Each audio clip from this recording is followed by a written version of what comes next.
귀한 찬양에 큰 은혜 받았습니다. 지난번에 보건소에서 오셔서 우리 교회 방역에 대해서 쭉 보시면서 잘하고 있다고 그렇게 말씀해 주시고 하셨어요.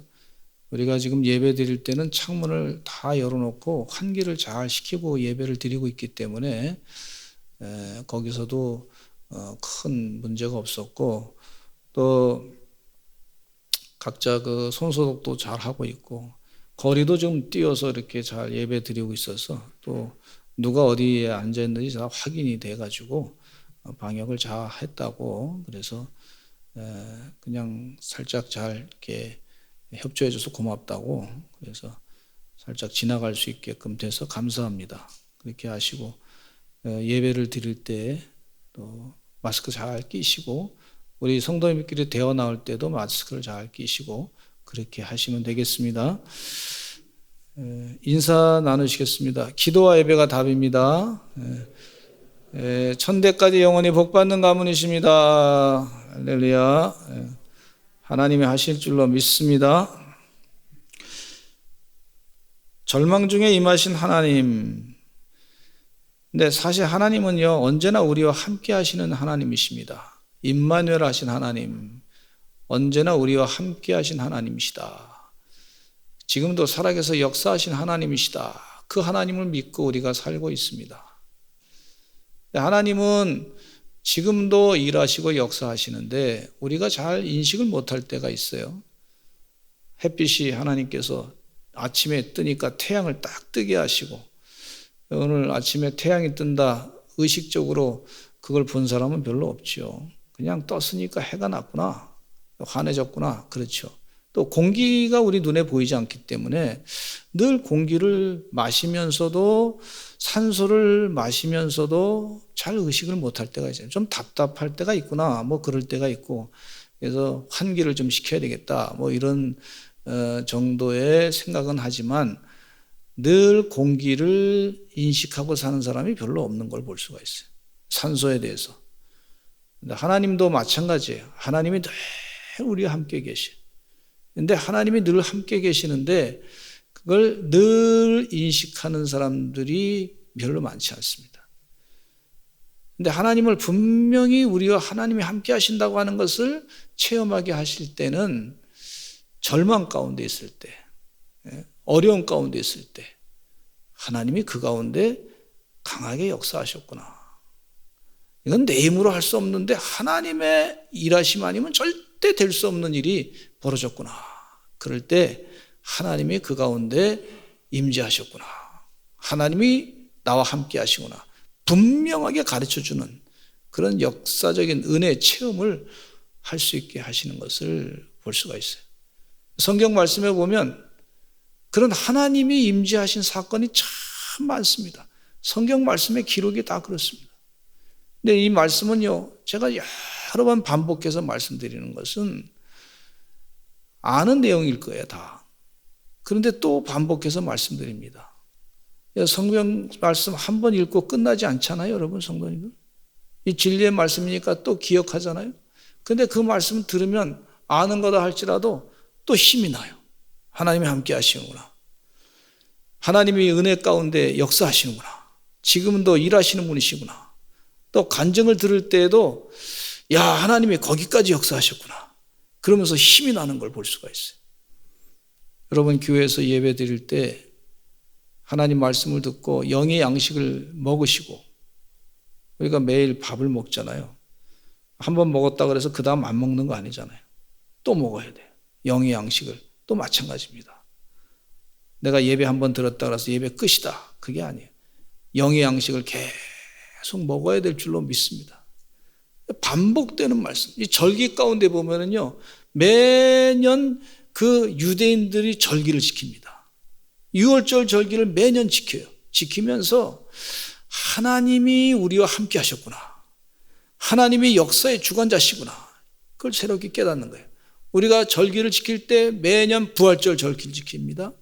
또 절기 지킬 때 성탄절 절기를 지킵니다. 또 맥주 감사절을 지난주에 지났어요. 그러면서 이 절기를 지키면서 하나님이 우리와 함께 하셨구나 하는 것을 다시 한번 깨닫고 감사하면서 사는 것을 볼 수가 있어요. 이게 영적인 그 축복인 것을 볼 수가 있습니다. 주일마다 와서 예배드리고 하나님 말씀 듣고 새 힘을 얻고 가는 것이 영의 양식을 먹는 거야. 또 은혜를 받는 거야. 영적인 축복을 누리게 되는 것을 볼 수가 있어요.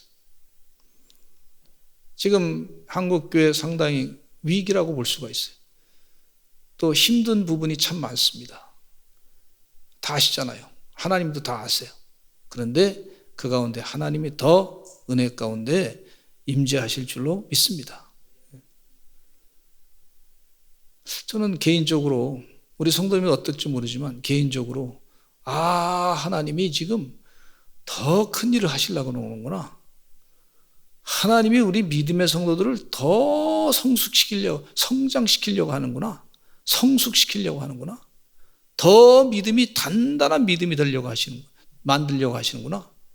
하나님께서 더 우리 성도들이 강한 빛을 내는, 그전에는 희미하게 이렇게 빛나는 사람들이었었는데 이제는 빛이 말이죠, 수천 배, 지난번보다 말이죠, 수만 배 빛이 확 비치는 그런 사람들로 만드시고자 하는 하나님의 계획이 계시구나, 이런 생각을 갖게 되니까 얼마나 더 힘이 나는지 몰라요.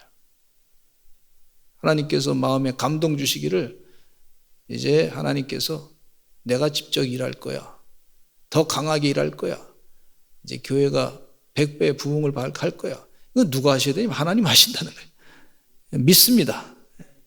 기도가 응답이 될 줄로 믿습니다. 첫째는요, 6월절 사건을 통해서 하나님이 임재하심을 체험하게 됩니다. 모세는 430년간 애굽에서 노예 생활하던 히브리 백성들을 자유케 해서 그래서 바로 왕에 가서 요청합니다. 우리 백성을 애굽에서부터 나오게 해주시기 바랍니다. 우리 예배를 드려야 됩니다. 예배 드려야 됩니다. 광야에 가서 예배 드리고자 합니다. 예배 드려야 됩니다. 광야에 가서 예배 드려야, 일을 좀 그만두게 하시고 우리 백성을 애굽에서부터 좀 자유케 해주시기 바랍니다. 일에서부터 자유케 해주시기 바랍니다. 그렇게 요청을 했어요. 바로 왕이 볼 때 세계 최고의 지도자 아닙니까? 최고의 권력자, 제국의 권력자, 그 권력자가 세상에 지팡이 하나 들고 있는 할아버지가 무슨 힘의 근거를 가지고 내 마음을 움직이려고 하느냐, 우습게 생각할 수밖에 없죠. 아주 가볍게 생각하죠. 우습게 생각하죠. 근데 모세는 하나님 명령을 받아가지고 이제 나일강을 피로 바꿉니다. 그랬더니 이 바로 왕도 애굽의 술사들을 시켜가지고 너희들도 좀 물을 피로 바꾸라 했더니 물이 막 피로 막 변화되는 거예요. 그러니까 하나님의 능력과 이 애굽의 술사들의 능력이 비슷하단 말이에요. 하나님의 능력도 별거 아니구나. 우리도 그 능력이 있구나. 이렇게 생각하니까 바로 왕의 마음이 더 완악해졌어요. 그래서 개구리를 잔뜩 만들어냈더니 개구리, 술사들을 통해서 또 개구리 또 만들어요. 개구리가 잔뜩 있게 만들고. 하나님의 능력도 뭐 개구리 많이 만들어냈는데 우리도 그렇게 할 수 있단 말이에요. 고통은 좀 당하지만. 파리 뭐 잔뜩 애굽 땅에 아주 그냥 재앙을 많이 내리는 동안에 흑암의 권세까지 쫙, 흑암이 잔뜩 애굽 땅에 깜깜하게 만들어놨어요. 근데 바로 왕의 마음은 더 완악해지는 거예요. 그 애굽의 바로 왕이 말이죠, 이 이스라엘 백성들이 할 일이 없어가지고 예배드린다고 그렇게 생각한, 할 일이 없어서 예배드린다. 이 세상의 통치자들은요, 예배 드리는 것을 할 일이 없어서 니들이 좀 편안해지려고 예배 드린다, 이렇게 생각하는 거예요. 세상의 통치자들의 개념이 그렇습니다. 예배 드리는 거가, 이게 영적인 자유라고 하는 개념, 중요한 자유의 개념 가운데 하나 들어간 걸 잘 생각 안 하고 니들이 좀 편안하니까 예배 드리는구나, 그러니까 일 더 하라, 그래서 집을 만들어주던 것을 집을 제공을 안 하는 거예요. 벽돌 만들 때. 이스라엘 백성들이 말이죠, 고생하는데 더 고생한다고 모세한테 좀 불평하는 마음이 있었을 거예요. 어떻게 그렇게 우리를 힘들게 하느냐. 모세 얘기 듣고 우리가 자유케 된다고 하는 그런 희망을 가지고 있었는데 이거 희망 고문 아니냐. 아니 9번이나 재앙을 줬는데 왜 변한 게 없느냐. 바로왕이 바뀌어지는 게 아니라 조금 마음이라도 조금 바뀌는 게 보여야 될 텐데 오히려 점점 더 악해지는 걸 볼 수가 있어요. 인간적으로 모세도 많이 힘들었을 거예요. 왜냐하면 백성들이 모세한테 불평하는 얘기 많이 했거든요. 그러니까 모세도 생각하기를 이거 9번째까지 했는데 왜 바로 마음이 안 바뀌느냐. 바로가 명령 내려가지고 빨리 이스라엘 백성들을 애굽에서부터 나가게 하라 이렇게 해야 될 텐데 그 목적은 아직도 9번이나 그렇게 큰 일을 당했는데도 바로 왕이 안 움직이는 거 보니까 이게 모세 입장에서 인간적으로 보면 상당히 마음 가운데 절망적이었을 거라 이런 생각이 듭니다. 인간적으로 보면 모세 믿음이 훌륭하신 분이니까.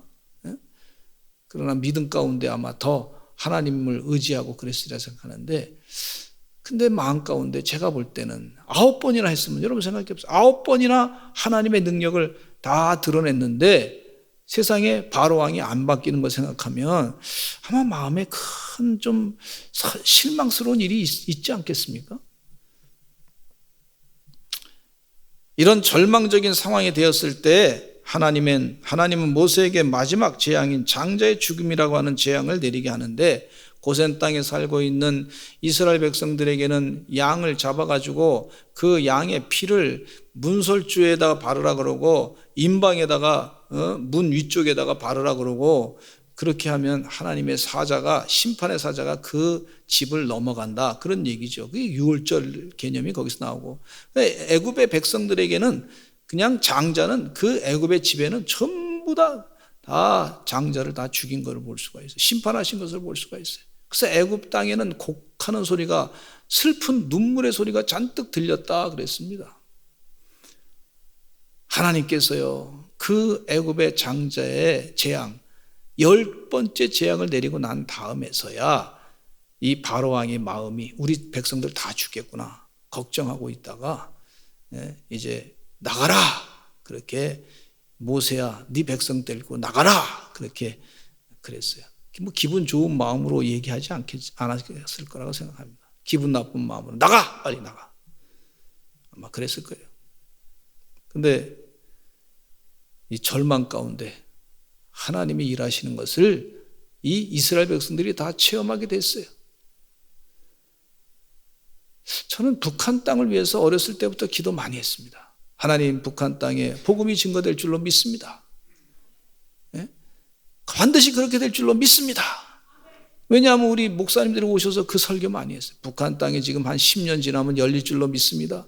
우리 북한 땅에 가서 복음 60년대 70년대 부흥해 오신 목사님들이 기도 많이 하라고 그래서 기도 많이 했어요. 하나님, 북한 땅이 열려지게 해달라고 그렇게 기도했어요.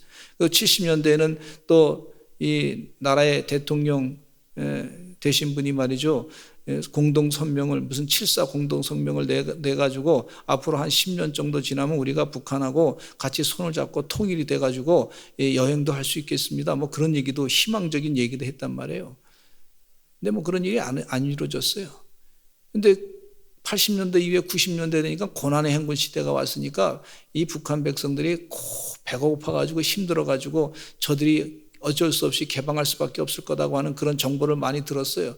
또 이 공산주의가 무너지고 소련이 무너지고 그랬으니까 북한이 열릴 줄로 믿습니다, 뭐 그렇게 예언한 분들이 1, 2년 내로 그런 일이 일어날 줄로 믿습니다, 그런 분들이 참 많이 있었어요. 그런데 지금까지도 아직도 이루어지지 않은 거예요. 제가 어렸을 때부터 들은 얘기니까 50년, 60년 넘게 들은 얘기예요, 그게요. 상당히 마음 가운데 어떤 때는 기도하다가 보면 절망적이에요. 야, 이게 이렇게 5, 60년을 기도했는데 아직도 해결이 안 되는구나. 그런데 하나님께서 분명히 때가 되면 역사가 나타나게 될 줄로 믿습니다. 저는 믿음을 가지고 있어요. 절망 중에 있을 때 하나님 방법으로 해결하게 되는 줄로 믿습니다.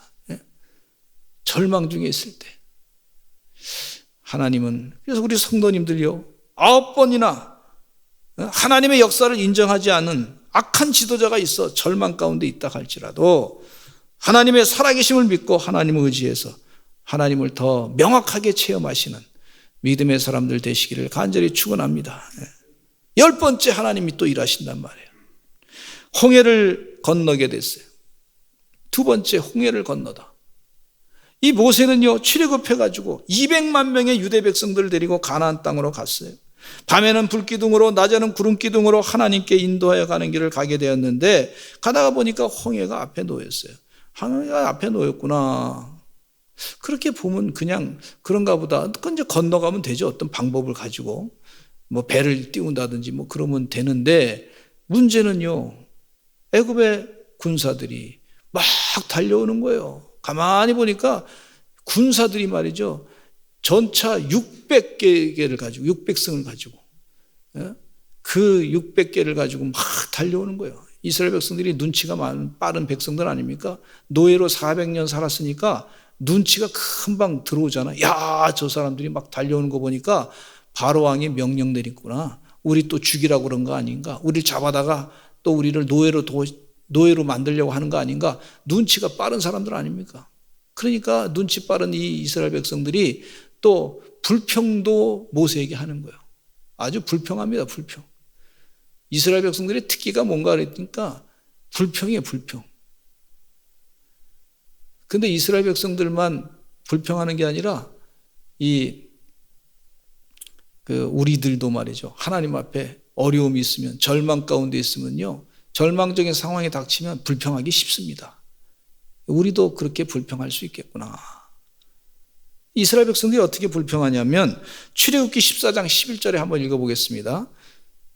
시작. 그들이 또 모세에게 이르되 애굽에 매장지가 없어서 당신이 우리를 이끌어내어 이 광야에서 죽게 하느냐? 어찌하여 당신이 우리를 애굽에서 이끌어내어 우리에게 이같이 하느냐? 모세에게 이스라엘 백성들이 불평합니다. 우리가 애굽 땅에 매장지가 없느냐? 여기 와서 죽게 만드느냐? 애굽에서 나와가지고 이 홍해 앞바다 앞에서 우리를 다 죽여버리게 만들겠느냐? 그렇게 이 모세에게 불평합니다. 근데 더 기가 막힌 얘기를 해요. 출애굽기 14장 12절에 불평하다 보면요 아주 불평을 많이 하는데 이렇게까지 불평합니다. 이야, 이게 아주 이스라엘 백성들의 불평이 보통 불평이 아니에요. 같이 한번 읽어보겠습니다. 14장 12절 시작. 우리가 애굽에서 당신에게 이른 말이 이것이 아니냐? 이르기를 우리를 내버려두라. 우리가 애굽 사람을 섬길 것이라 하지 아니하더냐? 애굽 사람을 섬기는 것이 광야에서 죽는 것보다 낫겠노라.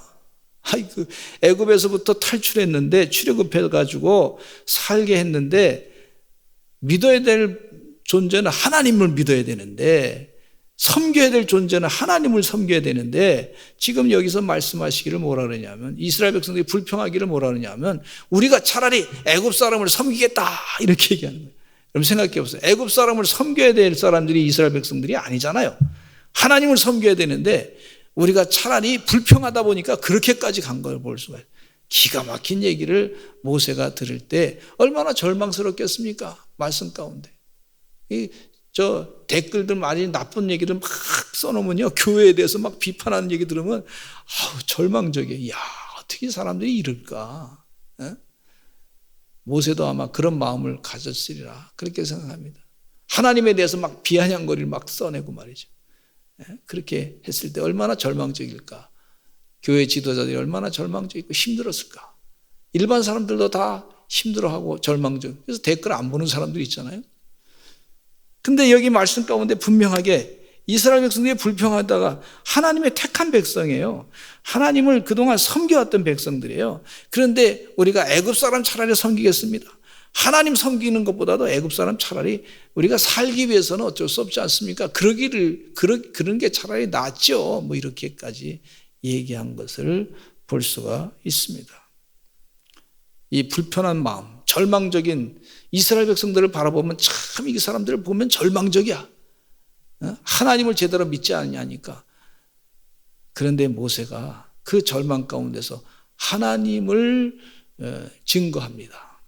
모세가 그들에게 위로합니다. 이렇게 얘기해요. 너희는 두려워하지 말고, 따라서 하시죠. 너희는 두려워하지 말고, 두려워하지 말라 그랬어요. 가만히 서 있으래요. 가만히 서서 여호와께서 오늘 너희를 위하여 행하시는 구원을 보라. 너희가 오늘 본 애굽 사람을 영원히 다시 보지 아니할 것이다. 너희가 본 애굽 사람을 다시는 영원히 보지 않을 것이다. 이렇게 모세가 이스라엘 백성들에게 말씀하신 것을 볼 수가 있어요. 여호와께서 너희를 위해서 싸우시리니, 한번 따라서 하시죠. 여호와께서 너희를 위하여 싸우시리니. 야, 하나님께서 어떻게 싸우시냐면요, 이 애굽 사람들과 바로의 말들과 병거들이 그들의 뒤를 추격해서 바닷 가운데로 들어오게 되는데, 이제 모세가 먼저 손을 들어가지고 바람이 동풍이 불어가지고 물이 다 빠지게 만든 다음에 하나님께서 이 바다 길을 갖다가 땅길로 싹 만들어 놓으시고 물벽을 다 하나님이 만드셨어요. 이거 사람이 하는 게 아닙니다. 하나님이 하시는 물벽을 만들어 놓아서 이스라엘 백성들이 그쪽을 다 건너갔더니 애굽 사람들과 바로의 말들과 병거들이 그 이스라엘 백성들을 쫓아서 막 가는 거예요. 갈 때 하나님께서 그들을 어지럽게 만들었어요. 지도자들을 다, 그 병거들을 다 어지럽게 만드는 역사가 있어요. 하나님의 백성들을 괴롭히는 사람들은 하나님께서 그냥 두지 아니하시고 어지럽게 만드시는구나. 그러면서 그 병거 이 전체의 그 핵심이 뭐냐면 이 바퀴 아닙니까? 그 바퀴를 막 그냥 걷어냈어요. 하나님께서. 하나님이요, 핵심적인 거 아시고 딱 뽑아내는 걸 볼 수가 있어요. 그러니까 앞으로 가지도 못하고 뒤로 다시 물러서지도 못하고, 이게 참 이러지도 못하고 저러지도 못한 상황 가운데서 하나님께서 모세를 명령해가지고 물을 덮으라, 그들에게 덮으라 했더니 물이 그 위에 딱 덮어가지고 도망치지 못하고 다 그 안에서 물속에 빠져 죽게 만든 걸 볼 수가 있어요. 그리고 40년 동안 이스라엘 백성들이 광야길을 가는 동안에 애굽 사람들이 한 사람도 그들을 쫓아오지 못했어요. 칼 가지고 쫓아오지 못했어요. 또 말 타고 또 쫓아오지 못했어요. 애굽 사람들이 같이 있었던 파리까지도 그들을 쫓아오지 못했어요. 여러분, 하나님께서 약속하신 대로 그대로 이루어지는 걸 볼 수가 있습니다. 할렐루야. 절망 가운데 모세와 이스라엘 백성들이 하나님이 함께 하심을 더 깊이 체험하게 됐던 걸 볼 수가 있어요. 주의 은혜 가운데 하나님의 일하심을 온전히 체험하시는 주의 백성 다 되시기를 간절히 축원합니다. 세상에 이 악한 꾀를 이루는 사람들은요, 생각이 많아가지고요, 아주 엄청나게 일을 많이 하는 것 같아요. 근데 다 악한 꾀를 이루는 자들은 하나님께서 한순간에 다 멸절시키는 것을 볼 수가 있어요. 절망적인 상황이 다가와도 하나님의 일하심을 믿고 의지해서 하나님이 우리 편이 되어주심을 체험하시는 주의 성도들 다 되시기를 간절히 축원합니다. 또 세 번째는요, 사자굴에서 살아나는 걸 볼 수가 있어요. 사자굴에는 아무런 보호장구 없이 들어가면요, 살아남을 사람이 별로 없지 않습니까? 사자가 사람보다 얼마나 기운이 세요.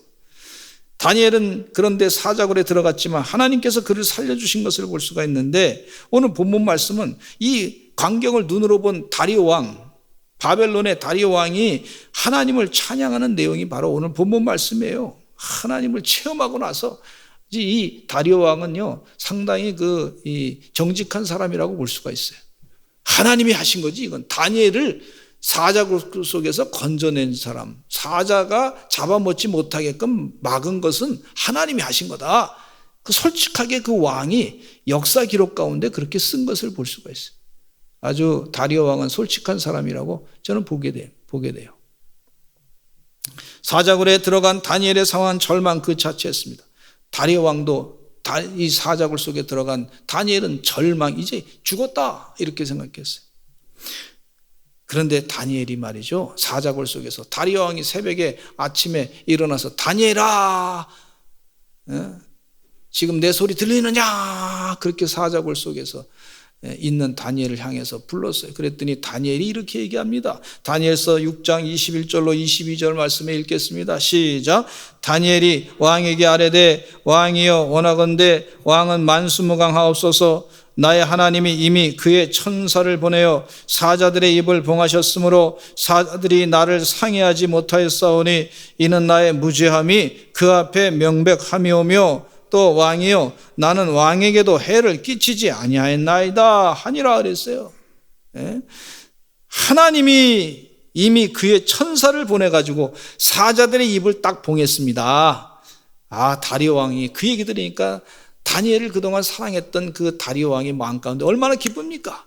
빨리 다니엘을 그 사자굴에서 빼내라 그래가지고 빼내가지고요, 너무 좋아가지고 이 다니엘을 참수하던 그 신하들과 그 가족들을 갖다 그 사자굴 속에 다시 대신 다 집어넣고 사자들이 그들을 잡아먹게 하고 말이죠. 다니엘은 살아난 것을 볼 수가 있어요.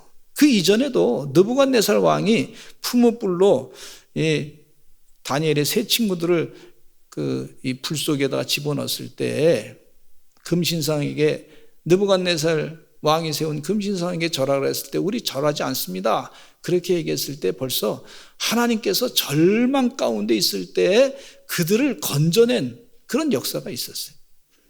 우리 다니엘서 3장 17절로부터 18절 한번 또 읽어보겠습니다. 시작. 왕이여 우리가 섬기는 하나님이 계시다면 우리를 맹력이 타는 불물부 가운데서 능히 건져내시겠고 왕의 손에서도 건져내시리다. 그렇게 하지 아니하실지라도 왕이여 우리가 왕의 신들을 섬기지도 아니하고 왕이 세우신 금신상에 절하지도 아니할 줄을 아옵소서. 그러니까 느부갓네살 왕이 그 얘기 듣고 화가 나가지고 불을 맞아 7배나 더 뜨겁게 했어요. 이 세 친구들을 불 속에다가 집어넣으려고 했던 그 느부갓네살 왕의 이 병사들이 말이죠, 오히려 더 그 불 속에서 다 타 죽었고 이 다니엘의 세 친구들은 다 살아난 걸 볼 수가 있어요. 하나님이 함께 하심을 분명하게 깨달았어요. 그래서 다리오 왕도 하나님을 찬양하고 느부갓네살 왕도 하나님을 두렵고 떨리는 마음으로 하나님을 찬양했던 것을 볼 수가 있어요. 여러분, 사자굴과 같이 절망적인 상황 가운데서도 하나님을 의지해서 하나님을 더욱 체험하시는 주의 백성 되시기를 간절히 축원합니다. 우리 인간의 힘으로 할 수 없을 때는 하나님이 하시는 거예요. 인간의 끝은 하나님의 시작이다 그랬어요. 성경 말씀에. 우리 네 번째는요, 감옥에 대한 얘기가 참 많이 나오지 않습니까? 요셉은 억울하게 감옥에 들어갔어요. 억울하게 들어갔어요. 보디발 장수의 집에 억울하게 팔려갔어요. 노예로. 고생 많이 했습니다. 그런데 그곳에서 또 억울하게 감옥에 들어가게 됐어요. 감옥에 있는 동안에도 하나님을 끝까지 묵상했어요. 하나님의 뜻대로 살려고 했었어요. 그렇게 했을 때 하나님께서 그 바로 왕의 술 맡은 관원이었던 사람을 그 감옥에 오게 하시고 그의 꿈을 요셉이 해석하게 하시고 그가 은혜 가운데 애굽 왕 바로 왕 앞에 가가지고 또 바로 왕의 꿈을 해석할 수 있는 기회를 얻게 되고 그리고 애굽의 국무총리 대신이 될 걸 볼 수가 있어요. 하나님의 명백한 임재하심이 요셉의 삶 가운데 임했던 걸 볼 수가 있어요. 초대교회 많은 사도들이 복음을 전하다가 순교를 당하게 됐습니다. 헤롯 왕은 야고보를 칼로 죽였어요. 첫 번째 순교자가 야고보 아닙니까? 유대인들이 기뻐하고 좋아했어요. 이 사실을 헤롯이 잘 알고 있으니까 또 베드로도 잡아가지고 죽여야 되겠다. 유대인들에게 인기를 얻기 위해서 그런 것을 했던 걸 볼 수가 있어요. 여러분, 세상 사람들의 인기를 얻으려고 하는 사람이 정치인들이에요. 정치인들. 권력자들입니다. 사람들이 좋아하면 말이죠, 그 일을 해서 자기가 인기를 얻으려고 하는 것을 볼 수가 있어요. 이 헤롯 왕도 그런 사람이었어요. 그런데 이 베드로는 그곳에 억울하게 감옥에 갇히게 됐습니다. 하나님 말씀 전하다가 16명의 로마 군인들이 말이죠 딱 지키고 있는 거예요. 얼마나 두려운 마음이 절망이에요. 절망. 내일이면 죽을 건데. 그러나 베드로는 열심히 편안하게 잠을 잤어요. 하나님께서 교회가 열심히 기도하니까 하나님께서 베드로의 사도의 감옥에 천사를 보내가지고 그 천사로 말미암아 베드로가 나오게 되고 하나님의 역사하심을 체험하게 된 것을 볼 수가 있고 초대교회는 더 힘을 얻어서 복음을 열심히 증거하게 됐던 걸 볼 수가 있습니다. 감옥에 절망 가운데 있었을 때 사도 바울과 실라도 절망 가운데 있을 때 하나님께 기도하고 찬송했더니 하나님께서 지진이 나게 하시고 옥문이 열리게 하시고 또 간수가 구원받게 되는 역사가 있게 됐고 간수와 그의 가족들이 다 세례받게 되는 역사가 있게 된 것을 볼 수가 있어요. 하나님이 임재하셨기 때문에 그렇습니다. 우리 하나님의 임재를 늘 경험하고 살아요.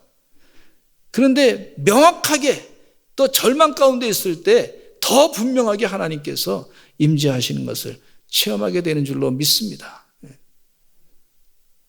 또 사도 바울은 감옥에 있을 때 오네시모라고 하는 사람을 만나게 됐는데 빌레몬서를 썼는데요.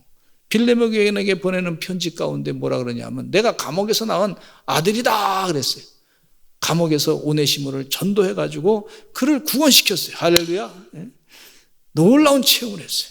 그리고 그 일로 말미암아 오네시모는 나중에 초대교회의 감독이 된 사람이 됐어요. 감독이 됐어요. 하나님이 일하시는 줄로 믿습니다. 명확하게 하나님께서 일하신다 하는 것을 체험하게 하셔요. 이 믿음을 가지고 사시는 하나님의 종들이 되시기를 간절히 축원합니다. 하나님이 늘 함께 하시고 늘 임재하시고 전지전능하시고 무세보좌하시고 임마누엘 하신 하나님 늘 함께 하시는데 하나님께서 우리에게 명확하게 더 분명하게 임재하는 사건을 어려움 가운데 절망 가운데 있을 때 또 체험하게 하시는 것을 볼 수가 있습니다. 요나의 이야기 속에서도 요나는 다시스로 가는 배를 탔습니다. 니느웨로 가라고 하는 명령을 어기고 배를 탔을 때에 그가 배 밑창으로 이제 잠을 자고 있었을 때 배가 막 흔들리고 막 풍랑이 나니까 제비 뽑아가지고 그가 이제 바닷속으로 들어가게 됐을 때 큰 물고기 뱃속에 들어가게 됐어요. 절망입니다. 큰 물고기 뱃속에 들어갔으니 사람이 어떻게 살아요? 근데 그 절망 가운데 있을 때 하나님께 회개하고 기도했더니 말이죠. 그 물고기가 그를 토해내가지고 절망 가운데 있을 때 그 물고기가 토해내가지고 우리 사랑하는 성도님들 절망 가운데 있을 때 악의 세력에 의해서 탁 사로잡혔을 때 기도하면요 회개하고 기도하니까 그 물고기 그 악의 세력이 토해내는 역사도 있습니다. 절망 가운데 있을 때 하나님의 임재를 더 체험하고 난 다음에 토해내니까 하나님이 살려주셨구나 그렇게 생각하고 니느웨로 가서 회개하라고 선포하고 12만 명의 사람들을 구원시켰던 걸 볼 수가 있어요. 할렐루야. 하나님이 일하시는 것을 체험하시는 주의 종들 되시기를 간절히 축원합니다. 지금 참 살다 보면 절망 가운데 절망을 경험할 때가 있어요. 나만 그런 게 아니고 다른 사람도 그렇습니다. 절망 가운데 야 이거 안 되면 어떻게 되지? 하늘이 노래 보이고 말이죠. 야 이거 좀 큰일이다 이거. 어떻게 하지 이거 내가 어떻게 그럴 때 하나님을 더 체험하는 은혜의 계기로 삼으시기를 간절히 축원합니다. 기도와 찬송으로 하나님의 은혜를 더 체험하시는 생명의 종들이 되시기를 간절히 축원합니다. 하나님 분명히 일하십니다. 우리 다 같이 통성으로 기도하겠습니다. 우리 주여 한번 외치시고 통성으로 기도하시겠습니다. 절망 중에 하나님을 더 깊이 분명하게 체험하는 우리 서산제일감리교 성도들 되게 해주시고 우리 가정 되게 해주시고 우리 교회